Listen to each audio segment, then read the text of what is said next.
I'm Dylan. And I'm Kiyan. And this is Triple Play, that podcast where we make the Kessel Run in less than 12 parsecs. Because obviously this week, or this time, I guess, we watched Star Wars. Written by George Lucas, Lee Brackett and Lawrence Kasdan, and Lawrence Kasdan and George Lucas. It was directed by George Lucas, Irvin Kershner, and then Richard Marquand, and then produced by Gary Kurtz, and then Howard Kazanjian, I don't care. It's a really hard name to pronounce. And released in 1977, 80, and 83. The classic movie trilogy. Yeah, this is the movie trilogy. Defined multiple generations, I suppose. And, you know, was good and did so. Yeah. And I mean, what is left, though, to say about Star Wars? It's like probably the most famous movie franchise of all time, I'd say. Yeah, pretty much. But we're going to find something to say about it right now because that's the whole point of this podcast, and that's why we sat through all three films in 6.5 hours of Star Wars. So let's begin by how many times we've seen these movies. Go ahead. I've seen them twice now, actually, with this viewing, and I remember snippets of the movies from before, so I may have seen them twice before this viewing, but now I've seen them 2 or 3 times. So yeah. And I've seen all 6 Star Wars movies, actually. Obviously, we only watched the original trilogy this time. But I've seen all 6 upwards of 15 times, so this was a little painful for me to get through. I don't get much enjoyment out of Endor anymore, for example. Endor's not even the best battle, Hoth is. That's what I'm saying, like, Endor is kind of painful to get through now. Well, they do draw out the 6th film for like an extra half an hour more than it probably needed to be. Even though it's only 15 minutes longer than 4 or 5. I think it's like 5 minutes longer than 5. No, I think it's 5 is 124. 4 is like 130. 6 is 135, and 4 and 5 are both like 124, 125. So it's like 10 minutes longer. Why do we know this? Because we're trying to figure looking out. at it. Well, probably also because we're trying to figure out if we're going to be done before 5. Right, but these are some of my favorite movies of all time. The originals, obviously. We're not talking about the prequels here. Yet. Yeah, yet. That'll be fun. But yeah, Episode 5 is easily one of the best movies I've ever seen. You know, in my opinion. And Yeah, I really five enjoy is the these best films. of the trilogy, in my opinion. Yeah, same. I agree. Okay. Okay. I really enjoy these films. Don't have to. Never mind. Don't have to argue. I knew a guy who contended that the 6th film was the worst in the entire saga. And I was just like, what? Oh, what? But anyway, that's a discussion for another time.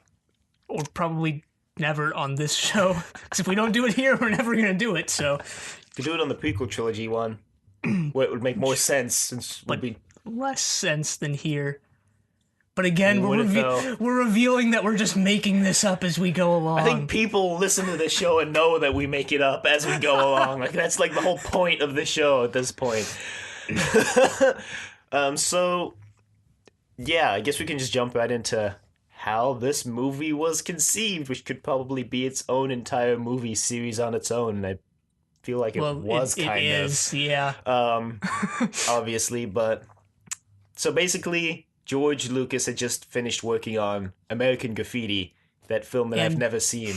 And THX, whatever the number is. 1138. Yeah, which is where the company THX, where the name comes from. Yeah. Because if you hadn't known, that's George Lucas's company. Right. So, I mean, George Lucas was, riding high after the success of American Graffiti. So Which had Harrison Ford in it, by the way.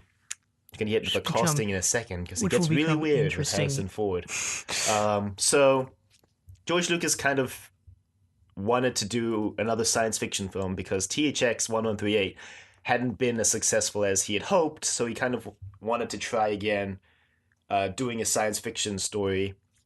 And his first kind of draft... he didn't do a draft first, he did a plot summary, actually. He wanted to do not like hard sci-fi, not like what became popular in the 60s, sort of in like magazines, novels, stuff like that. He wanted to do more of like a, not fantasy, obviously, because it's in space, but something that brings like fantasy elements to the table and isn't based on real world science. You know, he wanted to bring like some sort of fantastic element to it, which I think why the movie was such a hit, because it's not hard sci-fi. So yeah, it's definitely falls into fantasy more than sci-fi. It's like science fantasy. Probably. Pretty sure that's a label. It is, actually.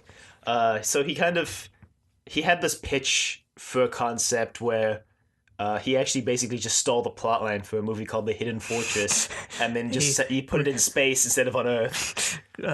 What was it? Great artists Good borrow. Good artists borrow. Great artists Yeah. steal. And he took it to, I think, Universal. He took it to a lot of places. He took it to the two big ones, Universal and I don't remember the United Artists, I think. And both of them said no. I think United Artists just said no, and Universal said it's kind of too weird for us. So he took it to Fox, and they accepted the film. The rest is history. You know, if you've seen Star Wars, you know, you're like no. Yeah. What I learned actually was that the kind of pitch was full of horrendous spelling errors and grammatical mistakes, because apparently George Lucas had never actually learned how to write, like, grammatically and spell things. Huh. So apparently the execs had a hard time understanding what George Lucas was trying to pitch them, because the brief was like really badly written, I guess, because it just had tons of spelling errors. But after Fox kind of said, okay, you know, let's make this film and it could kind of be a hit, but we want you to do it for real cheap. So like $8 million. So George Lucas took his brief and started working on revising it into an actual script, and he came up with the first script, and it looks nothing like the Star Wars we know now. It bears very little similarity. Star Killer. I think in the first script, he was actually named Luke Skywalker, and then there was the Star Killer family. And I think how it went was, if I'm remembering correctly from reading the plot synopsis last night, that the guys in the Star Killer family, who I don't remember their names now, come to Skywalker, and they want him to retrieve this artifact that can, like, enhance the Force abilities. This might actually be the second draft of the script. That, like, it's a crystal. It's one of those, because he did write 4 drafts of the script. I guess his mentality was I think he said he was trying to get, like, the perfect blend of what he wanted. Yeah. So he just experimented with multiple scripts. Yeah. Which is a lot of work, actually. Pretty much. Go on. So in that draft, the Star Killers come to Skywalker, and they want him to help them retrieve this artifact, this crystal that can enhance the Force power of whoever uses it by like 1,000 degrees or whatever. So obviously they go and do that, and there's actually a couple scenes that make it into the final script. I think the destruction of Alderaan, which isn't actually Alderaan, it's Organa Major, all the way up until the final draft where they change it to Alderaan. I think appears for the first time in that script, but apparently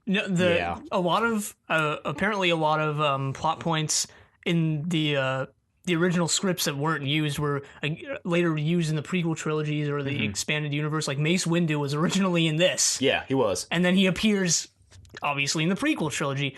Star Killer, the main killer, yeah, the main character of The Force Unleashed, which is a video game. I think it's 2 video games. I think there's a 2. There's 2. Who's Vader's apprentice between 3 and 4.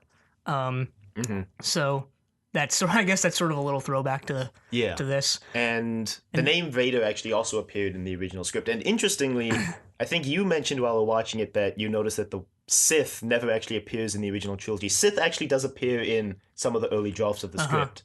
I guess they just must have taken it out. Doesn't necessarily add anything. Yeah. I mean, with the prequels, you can see why they do it, because the whole thing is like, oh, the Sith are coming back. But yeah, and I think in the original drafts, Darth Vader is actually described as a Lord of the Sith or whatever. So I think maybe they just never found a way to fit it into the dialogue that wouldn't sound really janky and clunky. Well, make it sound like Dune, where they just throw things at you and don't even care if you know what it is or not. Well, see, I liked that in Dune, though, because you had to figure out the definition for yourself, but then they put the index at the end to describe all the words anyway. Yeah, but with Dune, like, you kind of figure it out as it goes along because it's just a long story. But here, like, if they just thrown Sith out around everywhere and like in 4, 5, and 6, you'd just be like, what is even happening? Basically. But yeah, no. The quote unquote starting planet was originally supposed to be a jungle. Yeah, Tatooine was going to be a jungle planet. Which, I guess it's kind of goes along with, they're going to find this, like, hidden artifact or whatever. It's kind of sort of, like, mysterious and templish. And I know they used, I think they sort of transposed that setting onto, I think it's called Yavin 4 or whatever, where the rebel base is located. Yeah. Which was filmed in, I think, Guatemala. Yeah. You can see those the step pyramids in that scene there. So, yeah, they changed it to a desert. They changed Tatooine to a desert. Yeah, I think they actually did that right at the end because of, I think they didn't want to spend like 4 weeks in the jungle filming. So they just use a desert planet instead. So, also in the first draft, actually, there is someone named Anakin Starkiller, who's the son of the Starkiller who comes to Luke Skywalker, asking him to find the artifact. And also Anakin falls in love with Leia, who's still a princess in the original draft. So that also makes it into the final draft. But yeah, the first draft was really weird. Okay, that's all I'm saying. The first draft was weird. Probably would have turned out more complicated, or a lot more complex than what we actually got. And I'm guessing it was Hollywood who toned it down. They're saying like, this is too much. Also George Lucas just going like, I think this might just be really hard to transpose onto a film. Yeah. So he went back to the drawing board. Back to the future now. And he basically overhauled the script again into a new version of the script that bears more similarities to the present one, but isn't obviously all the way there. The Force actually exists again in this one still. And I like how the Force is more, it's less concrete, actually, in the final draft than it was. Like, okay, the crystal that enhances your Force powers, and it's less part of the plot in the final film. Well, I mean, until they introduce the midi-chlorians. Yeah, well, we're not talking about those. So the second draft of the script is actually the first to feature the rebels against the Empire subplot, and also is the first to feature Han Solo and Chewbacca. Yeah! Yeah, the best characters. Actually, legitimately, though. Really? Han Solo's my favorite character in these films. Vader and Luke are mine. Oh. I like that plot more than the Rebels versus the Empire. Well, they tie into each other pretty well. Obviously. Pretty well. Yeah, but I still love Han Solo. So cool. But yeah, this one. I think this one is the one where they make Luke a Star Killer. They change it from Skywalker. Star Killer, and then back to Skywalker. Yeah. And thank God they went with Skywalker. So in this version, if I'm remembering correctly, Luke had two brothers. At the start of the film, I think one of them gets killed, one of them gets captured, and Luke escapes. But Vader doesn't know that there's another Star Killer besides the one that he captured. And that obviously evolves into, Luke and Leia. So this podcast contains full spoilers. Well, obviously. So, this one is actually, there's a lot of similarities to the finished film because it also features Luke on Tatooine going into the bar, finding Han Solo, getting a ride from Han Solo, and then this is the one where Organa Majors actually destroyed a not Alderaan, and then they have to go to Alderaan. With R2 and C-3PO, who actually exist all the way back to the first version of the script. So, yeah. R2 and C-3PO are, like, in every possible incarnation of Star Wars, and I think they're the only characters in all 6 movies, if you're counting Anakin and Vader as different characters. There's actually a reason for that, and that's because George Lucas actually wanted to focus the film on the droids more than the humans. Yeah, I somehow actually knew that. I think Fox said, no one's ever going to enjoy a movie that's about robots. Yeah. Which is the only reason why the humans are actually there, pretty much. Yeah. It's also why A New Hope begins and ends with C-3PO and R2-D2 in the scene, because he wanted to begin and end it with the droids. Mm-hmm. And I know. We're trying not to get too into the expanded universe here because we don't know too much about it. Right. You know, Obviously. I only really like these 3 movies, and I've read some other stuff, but we'll get into that later. I do know that the quote unquote, not quote unquote, but that the humanoid characters here are actually human. Like if you look on an official, sort of like from official databases or sources or whatever, their race is like actually human. It's not like a humanoid species from another planet. No, they're human. They're from other planets, but so I don't know what's going on there, and I don't really care because expanded universe for this is weird. George Lucas being weird, I guess. But this also still features the crystal that can enhance the Force powers, and both Vader and Luke are looking for it. R2 also has the plans for something involving the Empire that need to be taken to the Rebels. Again, it's hanging out with Han, Luke. So there's a lot of similarities to the main film, but obviously it's not quite there yet. Yeah. So, I mean, obviously he was like, we're getting there, but this isn't really what I want. So... I mean, he was really just him experimenting with what he wanted. Yeah. We should also talk about some of the titles of these drafts because they're amazing. Because the second draft was titled "The Adventures of the Star Killer," Episode 1, The Star Wars. Yeah, well, it was originally The Star Wars. Yeah. Then, I mean, that just sounds strange to me. But in another universe, Star Wars is what sounds strange. So exactly. The third draft is titled "The Star Wars: From the Adventures of Luke Starkiller." So this one even bearing more similarities to the final film, Darth Vader and Luke battling it out. The Death Star exists in this version for the first time, officially named, I guess. Once again, he's on Tatooine, he wants to escape, etc., etc., etc. Basically, almost the same. That was there since the beginning. Yeah, it's almost the same as the final film, but I don't think Ben Kenobi exists yet, so I think it's still the whole impress Han Solo in the bar scene by cutting up some dudes and hitching a ride. And obviously they made Luke less... actually, Ben does exist in the script. Does he? Kenobi, yeah. Except he's a general, apparently. So, yeah, they hitch a ride, they holographic mesh, pretty much nearly the same as the final script. Except still Organa Major being destroyed and not Alderaan, and they need to go to the city of Alderaan after Organa Major is destroyed because that's where the rebels are.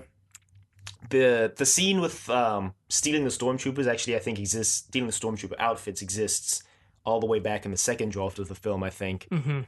So a lot of them make it into the final script. The third script still features the whole plot about the crystal that can amplify your Force powers.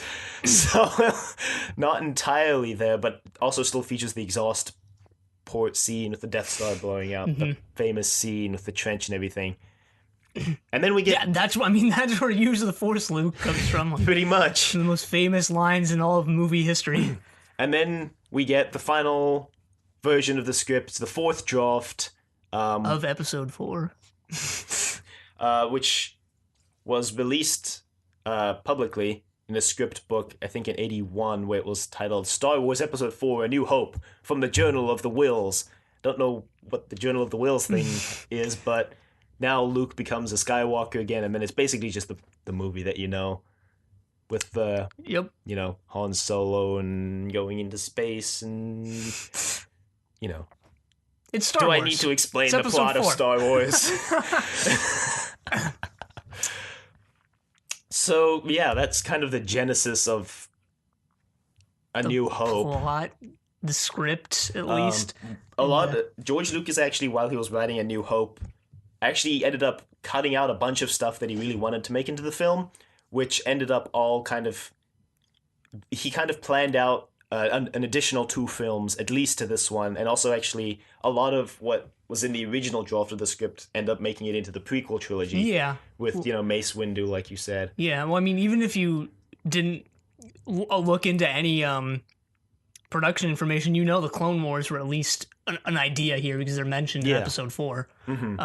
So obviously, even if you tried not to as a writer, you'd be thinking about what happened during that period.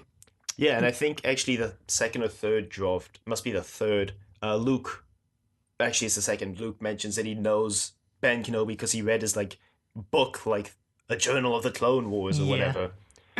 Kind of implying that Obi-Wan fought in the Clone Wars, which I mean you find out he did when you watch like episode 2. Yeah, and I don't think we really want to get into all the discrepancies between the originals and the prequels. I mean, because not there now. are a lot. Not yeah. It would make more sense to do that when we've watched the prequels officially for this show. Because heck, if I know all the discrepancies.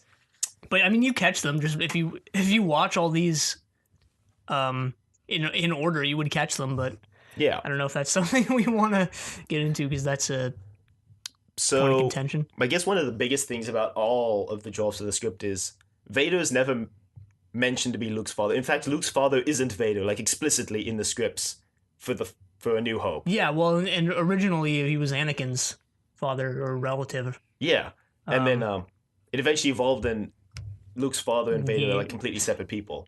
And Vader had actually killed Luke's father, which is why, Ben Kenobi tells Luke that Vader killed his father, because in the original version, that is what happened.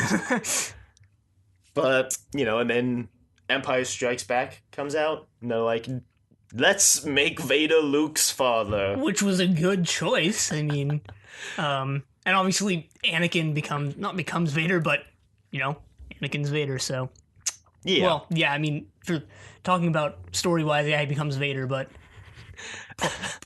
production-wise, he also becomes Vader, so it's interesting. Because originally they were two separate people, is what I'm trying to say. Yeah, they were. So that's kind of the genesis of A New Hope, I guess. Genesis planet. Star Trek. So I guess that kind of ties into casting, because... if you go back and look at a lot of the kind of casting videos for like Luke Skywalker and Leia, they're actually reading from what appears to be the third draft of the script. The Luke performers read from the scene where they just get to Organa Major and it's been destroyed. And Luke's kind of like, but how could it be destroyed? Like, what's up with that? And then, Han is all, look at the radiation readings, yo. They're like, it's totally gone. Like, it's not there. That makes it into the final movie. Right. If you've watched it, and that's right before That's No Moon. Yeah. I think I don't know what I was gonna say. The Leia part is also actually reading from the same script, because I think she's reading a script that a scene that doesn't exist in the final film, where Leia meets Han for the first time, but Leia tells Han that he needs to take R2 to a different rebel base. Which is part of the plot of the third draft, I think, or the second draft.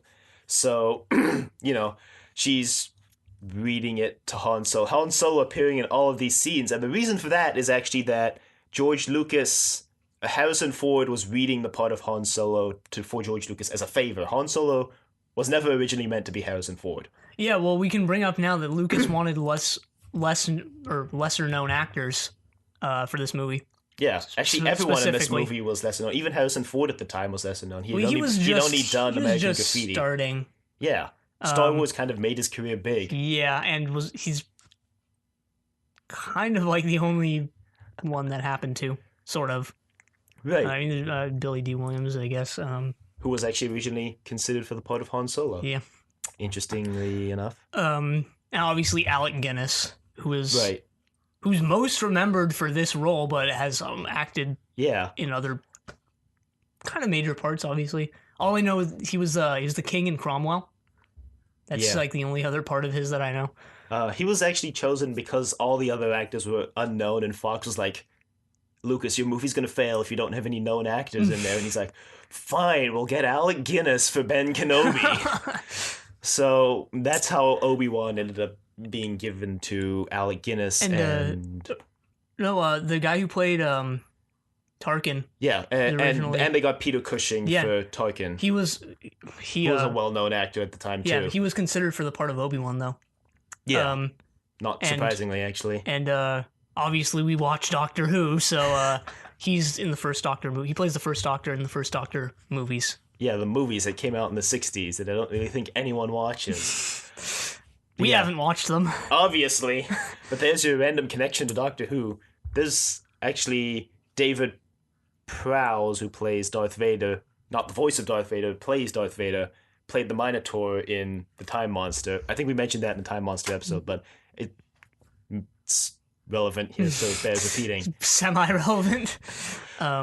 Obviously, so I guess after Harrison Ford had been reading the role for a while, and they didn't really find anyone else who kind of fit Han Solo like they wanted. It's like, you know what, Harrison Ford, you can just have the part. Like, here you go, it's yours. He was like, yeah! Well, he probably wasn't that enthusiastic. Like, in front of George Lucas, probably went back to his trailer, like, yeah! So, and then, Mark Hamill eventually got cast as Luke Skywalker, Carrie Fisher as Leia. I read a couple interesting things. Carrie Fisher, I think, was told to lose some weight to play Leia. She didn't know that. They cast her under the condition that she lose 10 pounds, I think. And then Mark Hamill, I believe, sort of didn't really understand what he was reading, but he's like, you know what, I'm just going to read it. I think he said he was going to read it sincerely anyway. Yeah, I mean, you can tell when you watch the audition tapes for Luke Skywalker. I don't know how I ended up watching audition tapes last night, but you can tell when he's reading the tape that he's reading it sincerely compared to some of the other ones who are just really bad. I'm gonna go. What does this say? Death Star? No, I'm just kidding. William Shatner as the role of Luke Skywalker. Did you say it was a Death Star?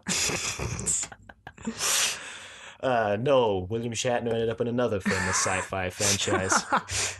Yeah, and then I actually didn't know this until last night. They actually made radio play versions of the original trilogy.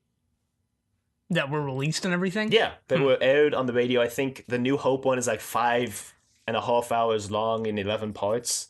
The US still got radio plays in the 70s? Yeah, they were funded, or not funded. George Lucas gave the rights to KUSC because he's graduated from USC as a film major.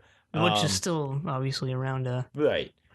So they kind of worked on it in collaboration with NPR. There's a few people from the original cast who reprised their roles, one of which was Mark Hamill reprised his role as Luke Skywalker, but no one else really reprised the role. John Lithgow, who we talked about in the Back to the Future episode as being the original choice for Doc, actually played Yoda in the radio plays. Billy D. Williams, I think Billy D. Williams returned as Lando. And there's someone who was considered for the role of Harrison Ford, for Han Solo, but didn't get it, but did play Han Solo in the radio plays. So, there's something there. If you really love Star Wars and you just have a lot of time on your hands, you can listen to the 5.5 hour radio version of A New Hope. That you can. They added a scene that was in the original draft of the script, I think, where Luke watches the battle, the very first battle where they capture the ship and that Leia's on. They added a scene where Luke watches that battle from on Tatooine through his binoculars. Powerful binoculars. But you can see into space with them. It is a science fantasy movie, so... Wait, but like a lot of super famous movies, a lot of people didn't think this would be a success. Except for Alec Guinness. No, Alec Guinness was one of the only members on the cast who thought it was going to succeed, so instead of taking a flat salary, he took a percentage of the film's profits. Smart. Which made him kind of really rich. I heard Spielberg also really liked it when he first saw it. Yeah, the version with the version that I haven't mentioned on the podcast yet, but the original cut of the film that they showed to execs, because the special effects weren't done yet, instead of blaster bolts, they kind of just had pictures of arrows flying across the screen, and then instead of space dogfights, they just cut to World War II dogfight footage. Spielberg really liked that cut, apparently. He was the only one to do so. But right, everyone who thought it would fail was completely wrong, obviously. Yeah, obviously. Kind of had to eat their words there, I guess. Because this movie was basically a gigantic hit pretty much everywhere and with everyone. And is widely considered one of the best films ever made. Yep. And basically had a massive cultural impact. Mainly because George Lucas founded his own special effects company for this film called ILM, Industrial Light and Magic. If you don't know them, you must not watch movies, because they've done pretty much all of the famous movies you can think of. They did Star Trek 2, 3, 4, 6, 7, 8, 9, and the 2 reboot ones. They did Back to the Future. They did the Indiana Jones films. They did The Godfather Part 3. And they did a whole bunch of other films that I'm totally forgetting right now. But... So, I mean, Star Wars obviously launched Industrial Light and Magic into the spotlight, and then they kind of just grew from there. And the special effects in New Hope are obviously nothing to write home about anymore, but blew people away when it first came out. Yeah, it still does kind of hold up today. The blaster bolts and the lightsabers still kind of hold up today. When you think well, yeah, they do. Maybe some of the models aren't all there anymore, but when you think about okay, I'm watching this today and it still looks pretty good. Mm-hmm. Think about what people thought in '77 when they were watching this in theaters. Yeah. And obviously Industrial Light and Magic is going to be working on Star Wars 7 because they've done all the Star Wars films, special effects. They'll be doing 7 and Rogue One, I think, obviously, as well. Yeah. It is George Lucas's company. Presumably 8, 9, and whatever else comes out. That Han Solo origin story. Hey, I'm down for that film. It'd be weird if Harrison Ford played young Han Solo, though, considering he's, really old now. But, so that's... also, because of Star Wars, we have to thank for Star Trek existing, because Star Trek had just recently been cancelled on TV, and then Star Wars was a huge success, and then Paramount was like, how can we totally ride this bandwagon? Wait, we have a sci-fi series right here.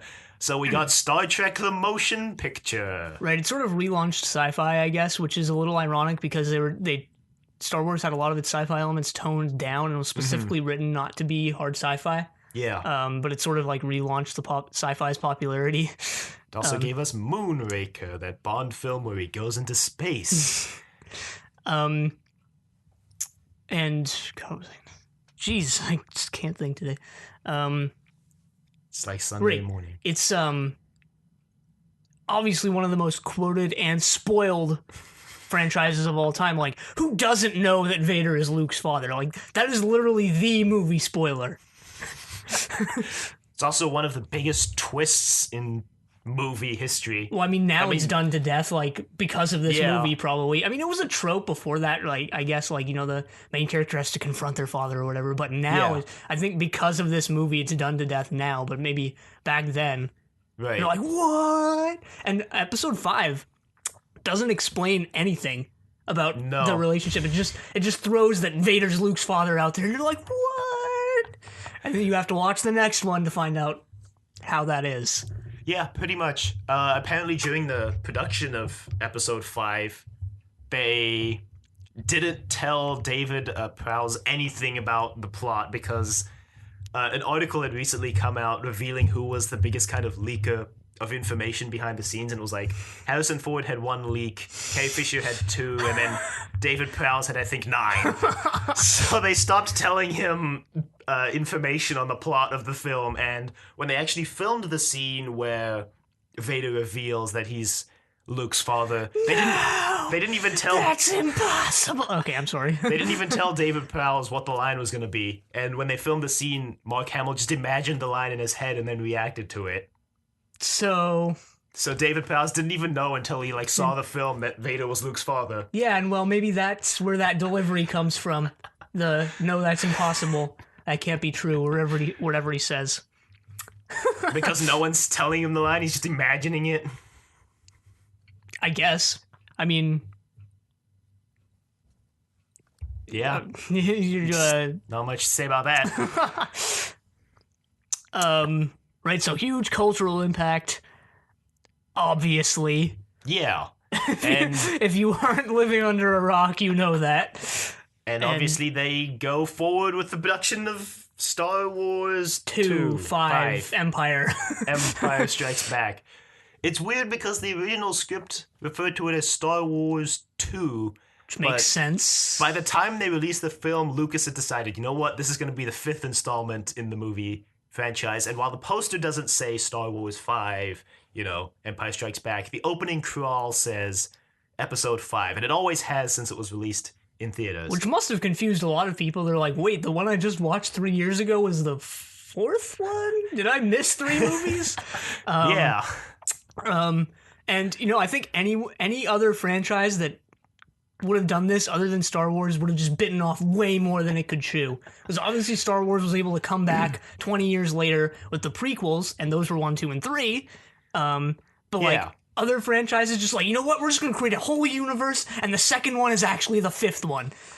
That, I just feel like other franchises would have gotten way in over their heads with that, and maybe failed. I mean, well, 5 almost did fail, mainly because George Lucas decided, you know what, I'm going to self-fund this whole movie. Screw you, Hollywood execs. I can fund a movie on my own. So he took out some loans, took the profit, or what little of it he had from the 4th film, and somehow made a movie with better special effects than the previous one.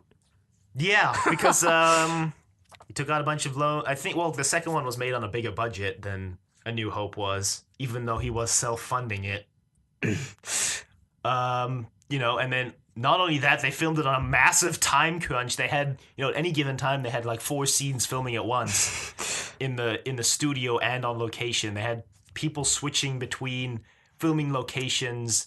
While they were filming Luke hanging onto the bottom of Cloud City, they were filming Han and Leia in the Millennium Falcon at the same time. Well, Han was frozen at that point.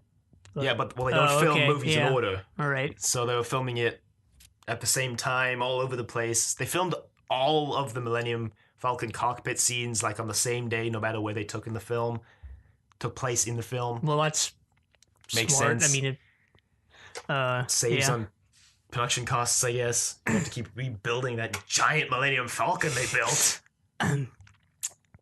And 5, it also almost failed because Yoda, the puppet, almost failed and didn't work. Luckily, it did. Obviously, because it shows up in 5. And I think they had just some weird tidbits of information I found out. They had someone feeding the lines to Mark Hamill through his earpiece when he was filming the Yoda scenes, and he noticed that if he turned his head the wrong way, he'd start picking up the radio and just switch from lines to Red Hot Chili Peppers or something. So they kind of discarded with that, and then he just had to act without the lines being given to him. Yeah, which is how you normally act. So I guess likely. Without Yoda's lines being given to him, so he just acted without. Oh, because the Yoda's lines were dubbed in later. Yeah, I see. And then also the whole "I love you, I know" scene.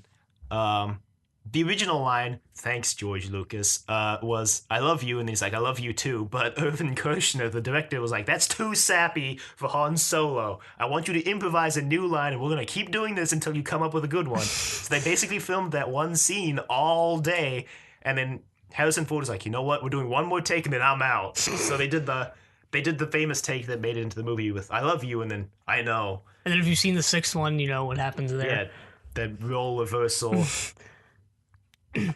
So weird tidbits of almost failure for the 5th one, and then once again, massive success. Both New Hope and Empire Strikes Back have been selected for the National Film Registry in the United States because they represent a cultural advancement, or they're important to the development of film in America. Yeah.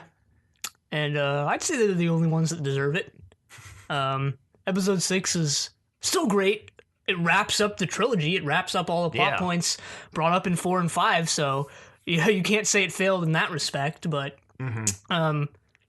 slightly more of a letdown in my opinion. But obviously, again, a huge success when it comes out 3 years later. Yeah, obviously. I mean, 4 was a massive success. 5 even bigger, and then 6 even more so. I guess I am not actually entirely certain of the numbers on this.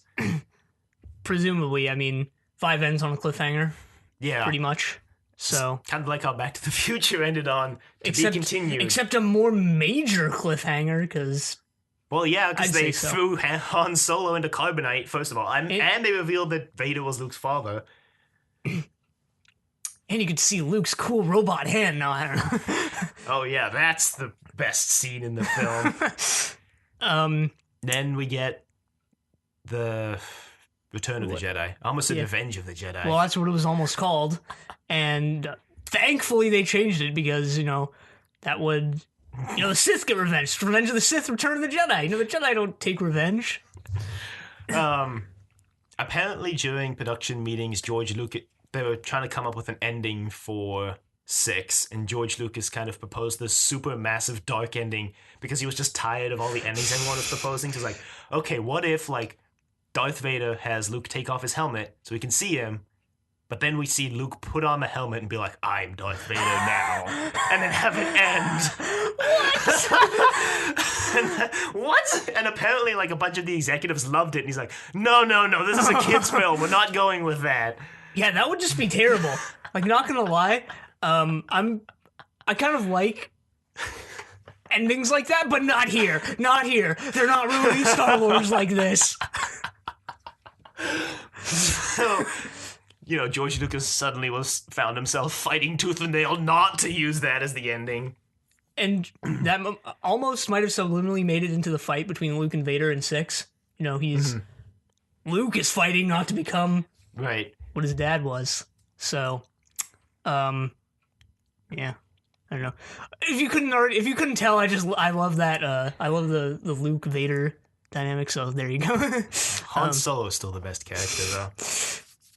And the rebel without a cause. Well, he does have a cause. He just likes money, actually. And he's not a rebel until he doesn't have the cause. He doesn't have the cause until he becomes a rebel. So until he gets roped into it.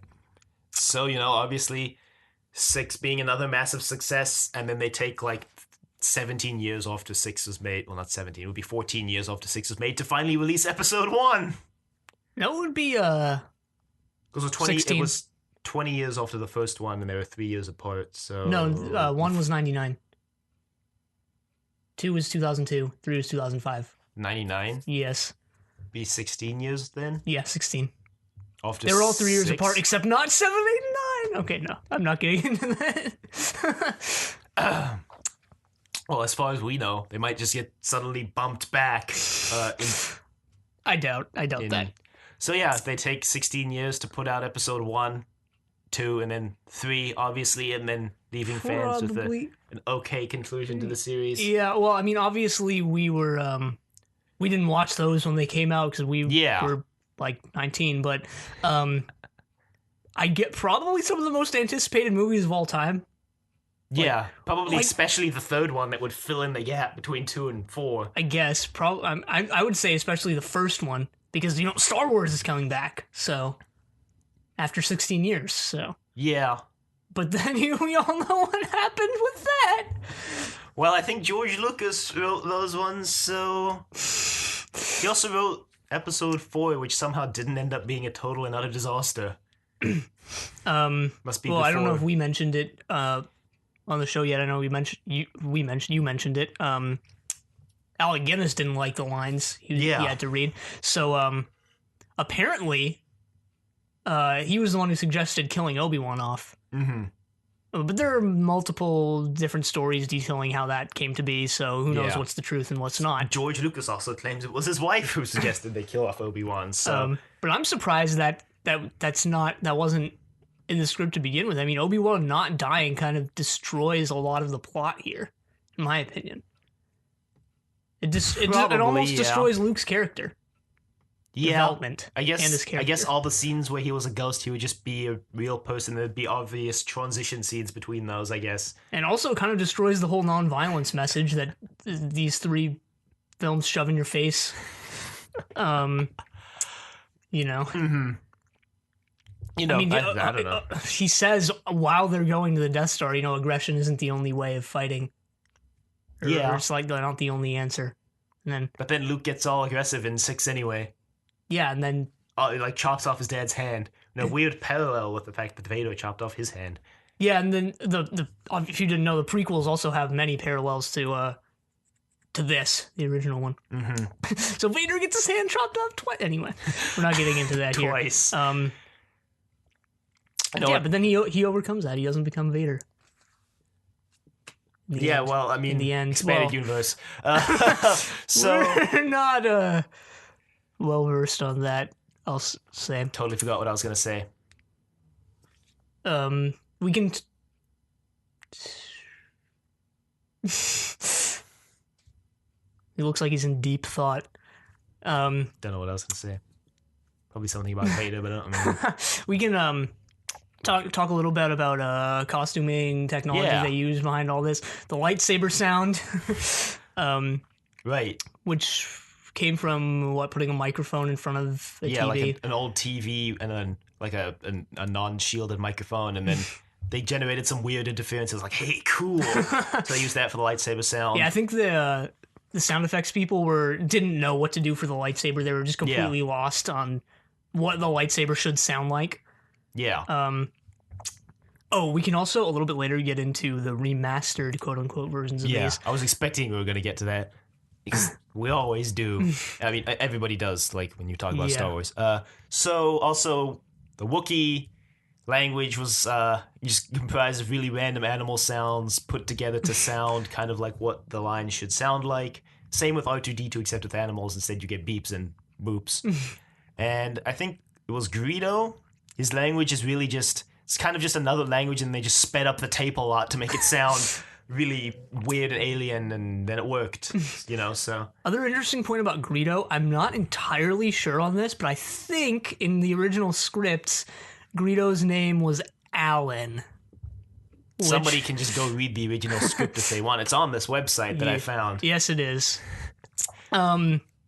And, the Wookiee costume, I've heard, was super hot, so you need to have a cooling system in that. Yeah. Because it was basically killing, what's his name, who acted Chewbacca, who played Chewbacca. Yeah. Well, the guy, actually the woman, I think, who played Greedo, put on the Greedo head and almost died because there was basically no way to breathe in there. And, luckily, George Lucas kind of came over and was like, hey, you doing okay in there? And she's like, no, I can't breathe. So they cut some breathing holes into the head, so the actor/actress, I'm not sure, didn't die while filming Greedo's scenes. Well, it would have been more realistic. I'm just kidding. Actually, man, are we gonna get into a Han shot first discussion? No. Good. I think one of the most interesting things that I learned about the actors/actresses/stunt people was that the scene where Luke crashes through the window in Episode 5, during the fight with Vader, he crashes through that glass. Yeah, okay. The stuntman actually filmed that with no wires and with no trampoline to land on. He just dove through the window and did a roll on the other side. They're like, perfect. So I think that's kind of cool. He's kind of a badass, so to speak. Right. I was going to say something about Darth Maul, but we'll watch those eventually. Yeah, so. Eventually. So costuming, I don't actually know a lot about costuming. I think they kind of were going for whatever just really fit the scene that they were in. I've read they wanted, for costuming and world design, I guess you can call it, they were going for a quote-unquote used future feel, where makes sense. Resources have been used up, sort of a down on your luck feel, and quote unquote no way out, with Mos Eisley, it's just a hellhole and stuff. Right. We should also actually, before we move on to anything else, mention the music because Star Wars theme is probably the most iconic and recognizable movie theme out of any movie theme ever. Yeah, it is. Most definitely is, and for good reason, because it fits the film perfectly. Yeah. Somehow.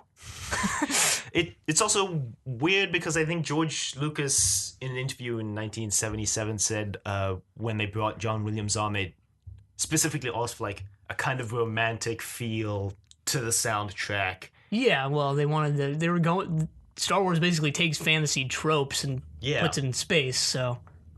Pretty much what science fantasy is, I think. So you wouldn't want to have, like, techno-ish music here. I mean, especially in the 70s when techno was in its infancy, and then the 80s where... We know what they've done on Doctor Who. There's Sin City up in the 80s, but instead they kind of go for this orchestral/band feel, especially with the opening fanfare. Actually, that is specifically designed to evoke the feel of the 40s. They wanted ragtime. Yeah, but they couldn't find any 40s movie music that they could just use without paying anyone, so they just wrote some. Well, it was only the 70s, so... Yeah, so they just kind of wrote some, and it worked. Yeah. And credit to John Williams for composing that movie score, I guess. He writes a lot of the well-known ones, because he also did he's like Jurassic the biggest Park movie composer of all time. And Indiana Jones.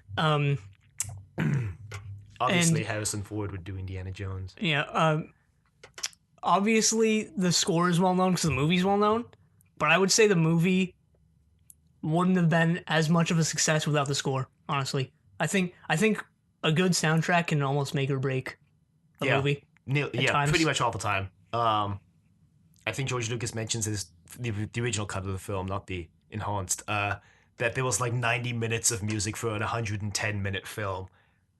And there are scenes of silence in these movies. Yeah, briefly though. There's pretty much music playing for the entire movie. Yeah, even if it's just quietly in the background. Right. Some big it's you. I mean, part of the reason why it's obviously is so successful is it's recognizable themes, easily hummable / whistleable, and it's the same like motifs again and again and again. Yeah, but in different styles, and which is that's what film composing is. Yeah. But I think the motif thing also ties into the whole. It's also a space opera, and operas feature motifs for each character when they come on, and that's also what George Lucas wanted to go for when he was working with John Williams on the score. He had John Williams compose specific themes for each character that appear when they're on screen, either as the melody or the harmony. And the biggest one just off the top of my head is Luke's. When he's staring into the sunset, that's Luke. And Leia's got one, Han's got one, Vader's obviously got one. The Imperial March is like up there with the main theme. Yeah, it's pretty much Vader's theme. Although I think it only appears in It appears in 5 and 6. Strikes Back for the first time. Yeah, it doesn't appear in 4. So, the score is major part of the film. And like you said, I think it can make or break a film. Like looking at Interstellar is one of my favorite film scores of all time. And that movie just worked with the score so fantastically. Yeah. I'd say a lot of scenes wouldn't have been as enjoyable without the score in that specifically. Yeah. And obviously in Star Wars too. Imagine Luke staring into the sunset with anything else playing or just silence. Like, what? Well, imagine if they just started playing the Doctor Who theme while he was staring into the sunset. And I mean, obviously we kind of get on Doctor Who's back a lot. We like it because we watch it, but no, it's just easy to poke fun at because we watch it every week. And if the soundtrack, obviously it's a low budget TV show, so it's not going to have a soundtrack on par with this. But if it were, imagine if it were, it would be just so much more enjoyable and less painful to get through those Doctor Who episodes. So probably, I mean, obviously with Doctor Who, it's a TV show, so composing music for every episode every week gets it's not going to be tiring, and then budget, and there's a lot of factors that play into the fact that it doesn't. I'm not saying it should be. I'm not. Yeah. I mean, that's probably why it's easy to watch the reboot, because they do compose music for like every episode. But I'm just trying to make an example here that I do think soundtracks can really make or break the film. So sometimes you get lucky, like 2001: A Space Odyssey, where they just literally just took as much public domain music as they could because they didn't want to pay for a composer. That's where the famous dun dun dun. Yeah, that's a public domain song. You can just use that in whatever you want. Yeah. Just so that you know, I mean, maybe you're listening, you're like, man, I really want to use that song, but it could be copyrighted. No, it's not. It's public domain. So that's the score kind of covered, and we covered costumes.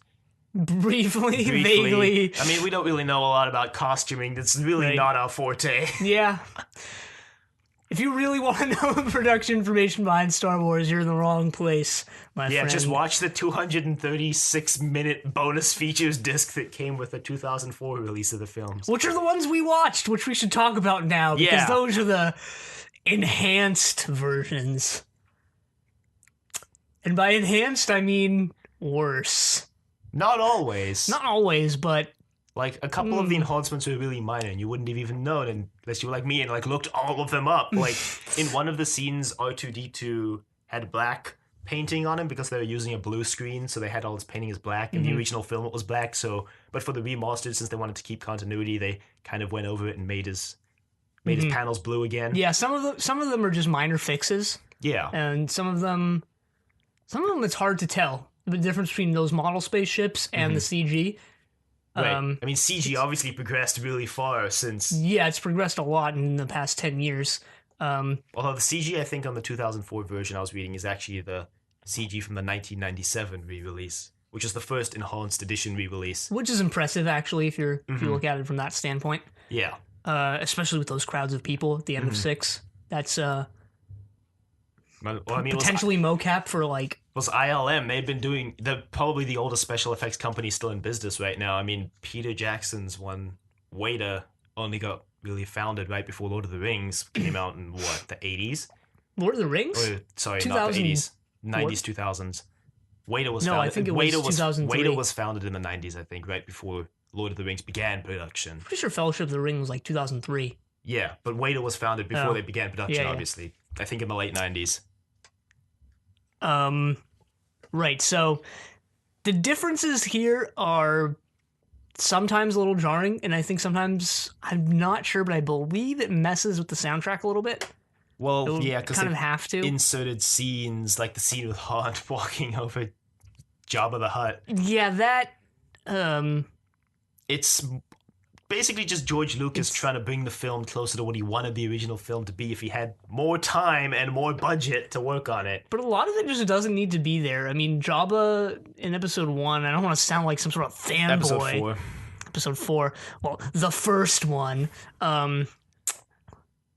Jabba is in Episode 1, I believe. But, with his dad, I think that is the pod race. But whatever. A lot of the scenes I feel like just didn't need to be there. Especially in Episode 6, the song in Jabba's... Actually, I read that song was in the original cut. Well... They changed... Really? That scene was in the original cut. They changed the song they used in the enhanced edition, and they replaced the puppet singer with a CGI model. But the scene was there in the original cut. Huh. That's odd. Well, that scene doesn't need to be there in the movie. Have you watched the non-enhanced versions? No, but I did read about the differences. Yeah, last night. I have watched the non-enhanced versions because the first time I watched this movie was from a VHS rental place that used to be across the street from my house, and so they had these on tape, and that's how I watched them. Other things they just they did some dog CGIs in the dogfights, space scenes, etc. like that. Which they added some stuff at the beginning of 4. Tatooine, some scenes in Mos Eisley. One of the big ones was they changed the Emperor in Episode 5. The Emperor in Episode 5 wasn't originally played by the guy who played it in Episode 6, so when they did the enhanced versions, they changed the one who was in Episode 5 to be the one from 6. Yeah. I think in the original versions, you don't even see the Emperor's face in 5. You can barely see it. I actually watched the original version of that scene. You can barely see his face, but it's a lot whiter than... and the later Emperor. I think at the end of 6 too, with all the crowds cheering and those planets you don't even see until the added. Prequels. Yeah, because that's Naboo, added. That's Coruscant. Those you don't even see those in the original films. And obviously they changed the Anakin in the ghost scene. Yeah, that's the one that kind of irks me. But see, I don't see why, because in the original version it was the Anakin who was the actor who played the Darth Vader's face when the mask came off, who wasn't actually David Prowse. Yeah, that's better in my opinion. Maybe it's just because I don't like the prequel Anakin. I think they changed it to fit with the continuity, to remove some of the continuity errors that would have occurred from having it be the other guy, and they wanted people to be like, hey, wait a minute, what the heck is going on here? What do you mean by that? Because they caused a different Anakin for the prequel trilogy. So I think they changed the ghost so that it didn't look like shady next to the... Well, for people watching it in like 2000 whatever when these came out, but I don't know. Maybe it's just because I don't like prequel Anakin. Just acting. Well, I mean, yeah, but I mean, I'm okay with the change because it makes the continuity work better. It's kind of why I'm just kind of okay with it. I like it as Vader better. Except it's actor in Anakin costume, not Vader. Make more sense if it was actually just Vader as a ghost, I feel. Probably. But they didn't do that for some reason. And then the big one, which I Before we get there, I actually want to mention in the original draft of the script, Yoda and Obi-Wan were going to come back to life at the end because Vader was dead. There was going to be some weird mumbo-jumbo with Vader dying, freeing Yoda and Obi-Wan from the spirit realm and coming back to life. Well, the movie is already like over 2 hours. So. Anyway, continue with your biggest complaint. Not my biggest complaint, because I think this is just stupid. The big one that everybody complains Han shot about. first. I don't care about this. I don't think you care about this. I don't think it changes Han's character whether or not he shot first. But no, should not we at even all. get into it? No. Okay. It's just like so they added a blaster bolt, and they also made Greedo a terrible shot. Yeah, if anything, this is a jab at Greedo. Yeah, he can't even shoot Han point blank, pretty much. I think there was a bigger change that didn't appear in the 2004 version because they took it out because they thought it was bad. I think in the 1997 version, when Luke jumps out of Cloud City, they actually added a scream in the 1997 version, which like completely changes the mood of the scene. And then they took it out again in the 2004 version. It's like, that just changes everything. Huh. I think they said that it changed Luke's jump from an act of defiance to an act of suicide. And it weakened his character because of that. So they took the scream out again in 2004. They're like, yeah, that's dumb. Let's not do that. But, yeah, the re-releases are a thing, and hopefully at some point they'll release the original cuts on, DVD or Blu-ray. Digital, whatever they want to do. There's a rumor floating around that they're releasing them for Star Wars 7. They're going to release the original cuts on DVD, but if anything's materialized by the time this episode airs, you can find out about that. Probably drop it in the description. Right, but, because they haven't released those original films in a long time. Yeah, they're released on VHS. Yeah, I don't think they were ever released on DVD. Well, they might have been. I doubt they were. The changes were made in '97. That's like the earliest they probably would have released these on DVD. So before we wrap up the episode with more expanded universe, whatever, we should probably talk about how these movies work as a trilogy, since that's kind of the whole point of this show, Right, and it's like a lot of movie trilogies. The first one is designed to be a standalone thing that can be expanded, because obviously if the first one bombs, they're not going to make 2 and 3. But well, I mean, they did with Sharknado. Well, I think that's the exception, not the rule. But it's a lot like Back to the Future. You can enjoy the first one as a standalone thing, but once you watch the second, you pretty much have to watch the third. Yeah, and Matrix too, kind of. Yeah, Matrix too, definitely. So, for Matrix, I'd say, just watch the first one, though, but that's another podcast. I would agree, yeah. Star Wars A New Hope is kind of just a standalone film, and then 5 and 6 definitely linked to each other. Not really much more to say, and I feel like most of the trilogies will end up being that way. Yeah, actually. I mean, not really prequel trilogy, because obviously all 3 of those were going to come out no matter what. Because it's Star Wars, but it's super popular. But obviously for things like Star Trek, where they did like 12 films, after the first one, it'll be like there's going to be specific set trilogies of films that were designed to all be sequels and not just one standalone and 2 sequels. Right, so if you want to watch just the first one, go ahead, but again, I wouldn't recommend it, because 5 and 6 / 2 and 3 are really good too, so yeah, there you go. Wouldn't recommend watching them all in one sitting, no. It's a really long movie adventure kind of thing. So spread it out over a week, or a couple of days at least. Or over 6 years, like how they originally did it. If you want. Just watch one every 3 years. No. It's probably a bad idea. That would require a massive amount of dedication. Not really. You just watch one, wait 3 years, watch another, and wait 3 more years, and watch another. Contain yourself. I really want to know what happens, but I have to wait 3 years. Or if you hated it, you just be like, I don't have to watch the next one for another 3 years. How can you hate Star Wars? There are people who do. I don't know why. Yeah, but I feel like there has to be at least one of the 6 where you're like, that was pretty good. Couldn't just be like, all 6 of those films sucked. Yeah, you can. I'm sure there are people who are. I don't agree with them at all, but I'm sure they're out there. I suppose they are.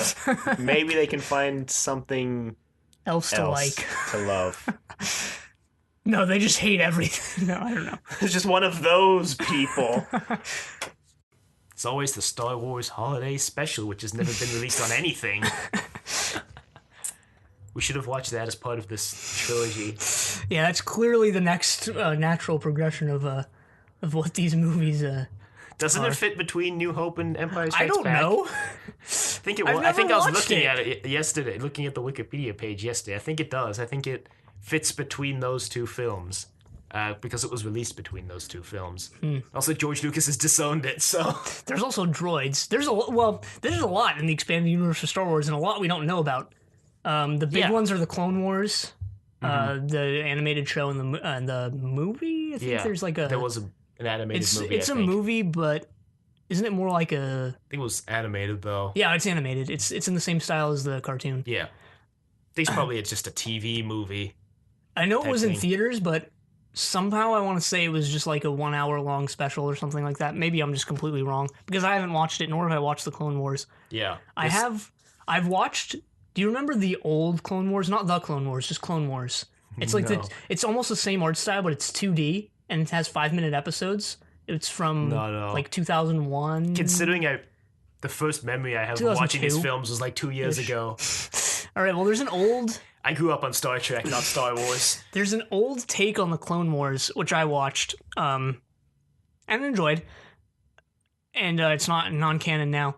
It was basically the Clone Wars, but a different telling of that. And there's almost no dialogue. It's almost just told completely through actions. Each episode's 5 minutes, and interesting. It was directed by the creator of Dexter's Lab, I believe.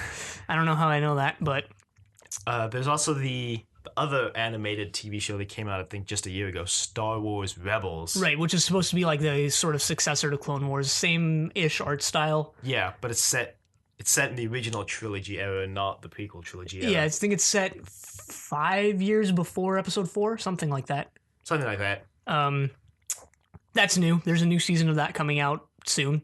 I've heard it's pretty good. Yeah, I've wanted to watch it. You know, Clone Wars doesn't really interest me too much. Rebels seems quite good. I kind of want to watch that. I don't know if I will.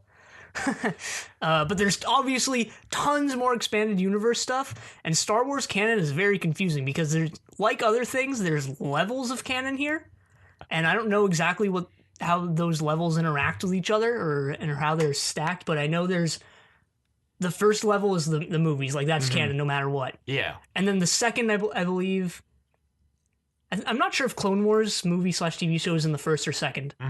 But I know, like, as you go down in the levels, it sort of becomes more questionable. And this is official, too, like, these levels.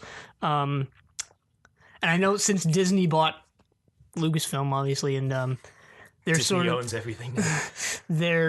I believe all the expanded universe stuff that happens after 6 is non-canon now. Well, yeah, because they're going to... Or they just moved it down, like, in the levels of canon, and it's somehow, like... because they're going to do the After 6 stuff in the movies now. Obviously. Obviously, the Force Awakens, which I've seen nothing of except the very first trailer. Yeah, I haven't seen anything for Force Awakens. I'm going into that with a blank slate. Probably a good plan, actually. And I don't expect it to be good. Anyway. I'm pretty much the same, actually, but enough about 7. Right, we don't know too much about expanded universe stuff. I know... Yeah, there's comic books too that I actually think are considered mostly canon, probably on first or second level. I've read some Star Wars comics surprisingly because I don't read comics, but as a little kid, I don't remember them though. Yeah, well, they're releasing some new series now that I guess are designed to tie 6 to 7, I suppose. Yeah. Or tie 3 to 4, I don't know. I'm not really entirely certain on that whole thing because I don't follow Star Wars news a lot. Right. Like at all. I just really like these 3 movies, and that's pretty much it. There's obviously a lot of video games.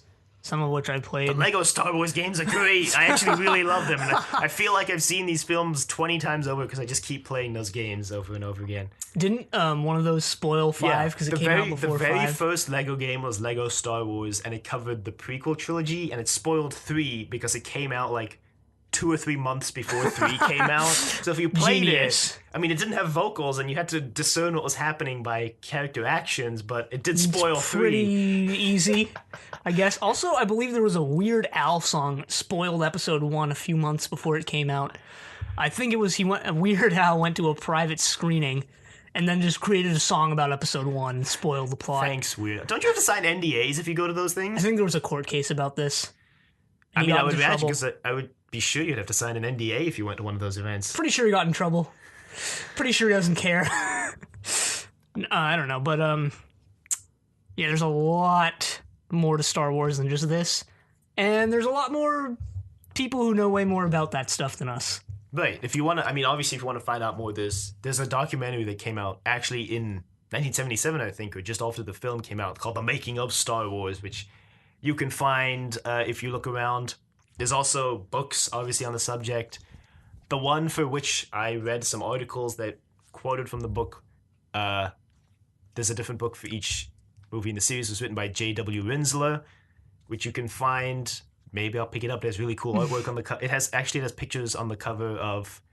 It's usually them doing the lightsaber battles, but they don't have the lightsabers. They have like swords. You know. Apparently David Prowse kept breaking the swords in the practice fights, just want to say, because he's a bodybuilder, it turns out, so he kept breaking the swords when he was practicing his fight with Alec Guinness for A New Hope. And, I think they added more color to the lightsabers, too, in the enhanced versions. Yeah, they did an entire color correction on all 3 films. Yeah, because I remember as a little kid watching Episode 4, I distinctly remember, because I hadn't watched Star Wars before, but I knew what the lightsabers looked like, and I remember the beams were white instead of, like, blue and red, and I was like, what? Yeah, they did color correction on the whole thing. And they rescanned all the film negatives, which is why they could upgrade it to HD, because they filmed it on film and not videotape like Doctor Who is. Obviously, you can scan film in at a higher resolution, up to a point. I'm not going to get into, like, film specifics. So, I mean, I guess that kind of wraps up our discussion on the original trilogy. There's more to say, but we don't know it. So, remember, you can email us at thedoctor@decorativevegetable.com. Questions, comments, concerns, angry rants, love letters, suggestions for more trilogies. We're kind of coming to the end of the original plan, so we're going to have to, at some point, sit down and plan out a couple more episodes of this. So, if you have any ideas that you really badly want to subject us to, let us know. Someone's going to email in, like, High School Musical! Or you just want to know more about, because I actually enjoy looking into the behind the scenes of these films, and it's been really fun putting this podcast together, actually. So I just love behind the scenes things. Which I obviously always dump into the description of these episodes, so if you ever wanted to know where we get our information, just look at the description, whether it be on iTunes or on the website or on YouTube, where you can find us at Triple Play. Check out the description, because all the links that we used or referenced in the show will be there, plus any others that I might think of. Cool stuff. In editing. Just throw them all there in the description. I think it's on Facebook at Triple Play, or Facebook.com/3P Podcast, or Twitter at 3P Podcast, number 3, letter P Podcast. And next time we take a journey down the rabbit hole. But until then, the end.